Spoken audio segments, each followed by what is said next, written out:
has caused more confusion, hasn't he, around his announcements on this issue this week. He refused to answer questions at PMQs on Wednesday. He then didn't come back to the House to clarify things when he did have more information. And his latest statement also raised questions. I want to pick into that, if I can, a little bit, because he said yesterday that the release of this Algerian sex offender happened before he introduced tough new checks on the release of prisoners. But just to go into the detail, that statement about the new checks was on the 27th of October, and this man, Kader Sharif, was released on the 29th. So did he get that wrong? Well, you know, the dates of this, that or the other... Well, no, it's important, because he said this release happened before he introduced the new checks. What's important is there have been hundreds of individuals released who should not have been released because we've got a paper-based system that you can't guarantee is getting it right every time. And I'm sure everyone watching this, just like me, just like you, wants the prison system to get this right every time. I don't want anyone that should be in jail accidentally released, and we get that right by fixing the problems that led to it. Now, David called together yesterday, he called in the prison governors. That's the right thing to do. I imagine that there was some hauling over the coals for what has been going on, but he also wanted to hear from them that they are using this new, more robust checking system, still on the paper-based system that we've inherited, but he'll also have wanted to hear from them what more support they need to make sure they get it right. Well, give us an idea about what these new checks do involve. David Lammy called them the strongest release checks that have ever been put in place. But what do they involve if they can't stop an offender being released early after they've been accused? What they can do is minimise the risk. And there's double and triple sign-off of certain decisions, and that's the right thing to do.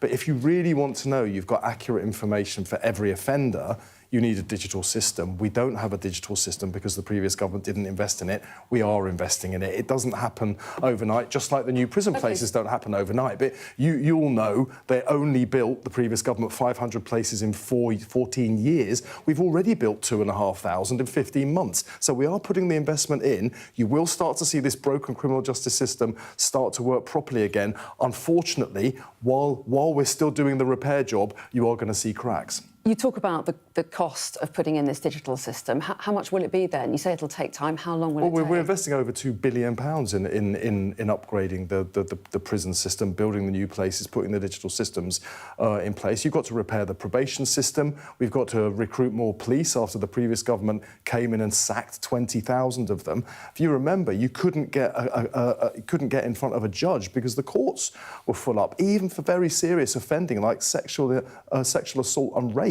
People were not getting into court because of that. We have to fix a broken system. You can't do it overnight, but we will take every step we can to make this system as robust as possible while we put in the investment to repair it completely. There are claims that the government's early release scheme is behind many of these mistaken releases. Is that the case? But the early release scheme isn't something the government would have wished to do. It's that the prisons were full up. And if you had the courts taking somebody who has committed a serious offence, sentencing them to custodial, and there's nowhere to put them, so you think what do you do? You think it's worth doing, but do you think it might be the cause of some of these mistaken early releases? The reason Rishi Sunak called the general election early was because he didn't want to be in 10 Downing Street when it became clear to the public over that summer that they'd run out of prison places. So we're getting to work and we're fixing that problem. The reason that there are people being released by accident is because we've got a paper-based system that means that you can't properly track all the information you need taking decisions about individual offenders, prisoners, and where those individuals are located. We're putting the investment in. We will have that digital system. And the Justice Secretary has talked about these stringent new checks to prevent mistaken early releases. Have any more prisoners been released in error since he introduced those checks?